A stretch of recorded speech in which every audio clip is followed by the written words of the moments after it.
Hey there, and welcome to Dave's Hot Takes. Today's hot take is on AGI and whether or not we're actually in this AI bubble.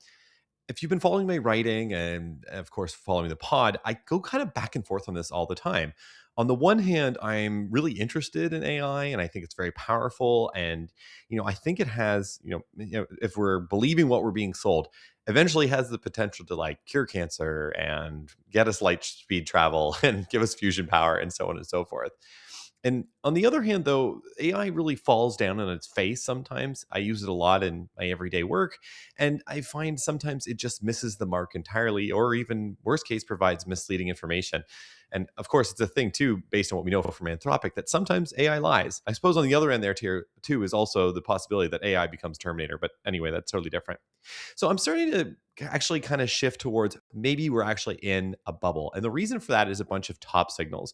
So for an example, the stock market's super inflated and it's crazy. I think everybody made 30 or 40% last year, which is kind of unnerving when everybody's winning. At the same time, there's all these circular deals between AI companies and chip companies and cloud hosting providers that makes me nervous as well and is sort of reminiscent of older bubbles and perhaps the dot-com bubble or others. Another big thing here that really rattled me was the Project 2027, which I've mentioned a few times in my writing and has also been on the pod a few times, is, this kind of sort of bleak looking future where AI takes over the world because it becomes this super intelligence and it can kind of create its own instances and it sort of gets out of control. The people who wrote that are, very distinguished folks who are deep in the AI ecosystem.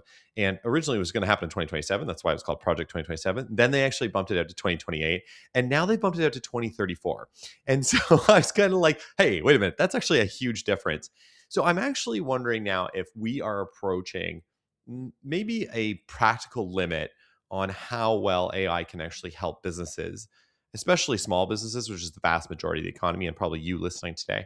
So my feeling now is that maybe it won't necessarily be the thing that gives us light speed travel and fusion power, but maybe it will be and continue to be the thing that gives us increased productivity, like a better productivity tool, maybe replace certain employees or replace certain roles in certain industries.